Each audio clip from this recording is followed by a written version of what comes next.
Message à l'attention de Monsieur Éric Zemmour et toute son équipe, et particulièrement à quelques-uns que je connais bien et qui me connaissent bien. Je suis donc l'adhérent numéro 56 974. Je suis inconnu de vos services. Je suis inconnu de tous les médias de France. Je suis inconnu de tous les médiatiques de France. Et je suis inconnu aussi de tous les citoyens français.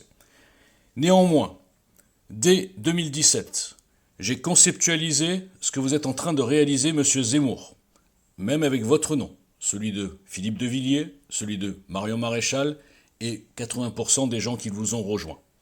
C'était écrit, vous le réalisez. Le problème, monsieur Zemmour, comme j'en avais bien peur dans certaines de mes interventions, c'est que vous vous êtes présenté comme un non-politicien. Ça, c'est excellent. Vous avez construit autre chose. Autre chose, c'était aussi le slogan de JL avec « Stop politicien ». Le problème, monsieur Zemmour, c'est que vous êtes devenu un politicien. Vous êtes devenu intouchable. Personne ne répond quand on envoie des propositions argumentées. Vous avez autour de vous une cour de courtisans qui, au fond, je crois, ne pensent pas vraiment à la victoire et tout ce qu'il faudrait faire pour surprendre le système, mais pensent simplement aux législatives et à avoir leur poste de député. Je vous rassure, monsieur Zemmour, moi je ne suis personne et je ne cherche aucun poste. Ma mission depuis 2017 dans l'ostracisation, le boycott, les insultes et les cabales, parce que j'osais dire qu'il allait sortir un OPNI, l'OPNI c'était vous. Aujourd'hui, 80% des gens qui vous soutiennent sont les mêmes, en tout cas sur les réseaux, qui me boycottent et qui me traitent encore de fou alors que je vous avais annoncé, si j'ose dire. Maintenant, faisons un point. Vous avez compris que vous êtes l'homme le plus diabolisé de France, par tout un système. C'est normal, vous dérangez, vous êtes un intrus. Au même titre que moi, je suis un intrus dans le petit monde politico-médiatico de... Donc, vous avez tout le monde contre vous. Vous avez aussi, bien sûr, tout le système des médias, mais aussi le système des sondages truqués. Tout le monde a compris que vous êtes largement sous-estimé dans les sondages. Ceux qui doutent n'ont qu'à se poser une seule question récente. Les derniers sondages vous donnent à 12% et Marine Le Pen à 19%. Ce qui veut dire que l'affaire Ukraine vous aurait coûté 3 points et aurait fait gagner 3 points à Marine Le Pen. Ce qui est complètement incohérent car tout le monde sait que Marine Le Pen depuis 30 ans et le RN au sens large sont des pro-russes, pro-Poutine. Et c'est pas un défaut d'ailleurs parce que sur cette affaire, je le suis moi aussi. Voilà. Donc évidemment que ça n'a aucun sens de faire croire aux gens que 3% vous ont quitté pour aller chez Marine Le Pen.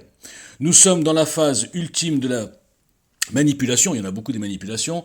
La manipulation qui consiste depuis 2017, ce que j'avais annoncé, et pas que moi, que Macron et toute son équipe, depuis 2017, le lendemain de son élection, ont comme rêve ultime d'avoir Marine Le Pen au second tour. Marine Le Pen est prévisible. Vous êtes imprévisible et imprévu dans leur plan. Ils vous ont laissé vous développer au début, et après ils ont été dépassés. Ils ont compris qu'il y avait un vrai phénomène. L'OPNI, imprévu par la tenaille, imaginé en 2017 par EJL Citoyen, un homme seul avec une petite équipe dans son salon et qui a été, je répète, ostracisé. Aujourd'hui, le bilan est clair. Avec cette affaire ukrainienne, le système va bien sûr surfer sur la peur. Après la Covid, maintenant c'est la guerre. Et nous avons un petit psychopathe corrompu. Aujourd'hui, je crois que tout le monde le sait. Placé, je pense que tout le monde le sait aussi, à l'image de Biden, de Trudeau. Et qui va dire aux Français, attention, danger, la guerre, je suis là, je vous protège, moi je connais tout le monde, vous serez plus en sécurité avec moi qu'avec Zemmour, avec je sais pas qui. Donc, le problème, c'est que s'il n'y a pas un vrai coup de poker, il faut prendre des risques, monsieur Zemmour, quand on veut gagner et qu'on n'est pas favori. Il faut prendre des risques, monsieur Zemmour. Tout le monde a compris qu'en débat, vous seriez incassable. Vous n'avez pas besoin de notes, vous avez réponse à tout. Tout le monde a compris que vous aviez compris le vrai, justement, enjeu de cette élection. C'est un enjeu civilisationnel. Bon. Maintenant, tous ces gens qui ont compris sont déjà derrière vous. Et même ceux qui sont avec Marine Le Pen, ils voteront pour vous au deuxième tour. Mais, vous l'avez compris, monsieur Zemmour, vous n'avez que 40% dans l'état actuel des choses. Donc le risque que je vous propose depuis des mois et des mois, en étant bloqué par toutes vos équipes, tous les gens qui vous entourent, renseignez-vous, certains me connaissent très bien et me bloquent de manière volontaire. Le risque aujourd'hui, c'est de proposer quelque chose aux Français que personne n'a osé leur proposer. Aucun politicien du système ou de parti, et pour cause. Ce que je propose avec EJL depuis 4 ans maintenant, c'est un contrat de confiance en direct entre le président et son équipe et le peuple français. En squeezant, avec bien sûr des détails à vérifier, en squeezant le monopole des partis, le monopole de l'Assemblée nationale et du Sénat, qui a trahi le peuple, tout le monde a pu le constater, et bien sûr les institutions, Conseil constitutionnel et Conseil d'État, dont il faudra bien sûr changer les modes de nomination. Nous avons bien vu aujourd'hui que ce sont des institutions qui sont bien sûr corrompues. Dans le système, il est évident que aucun président de la République française futur, avec le système EJL, ne pourra lui-même nommer des gens qui seront amenés peut-être à le juger. On est dans un monde de fous. Il faut mettre un grand coup de pied dans la justice. La réforme de la justice d'EJL est déjà prête dans les détails.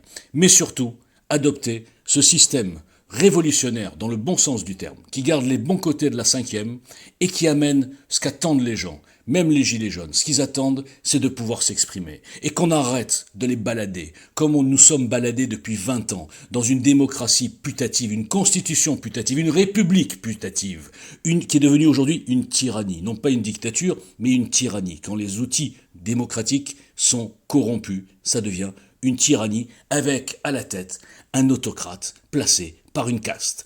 Alors maintenant, monsieur Zemmour, je vous demande, par la présente audio, un rendez-vous de 30 minutes, monsieur Zemmour. Je suis sur Paris, vous aussi, on peut se voir où et quand vous voulez, juste vous et moi. Je suis adhérent à Reconquête, j'espère que ça me donnera au moins l'honneur d'une réponse, contrairement aux nombreux mails que j'ai envoyés et qui n'ont jamais eu de réponse. Merci beaucoup.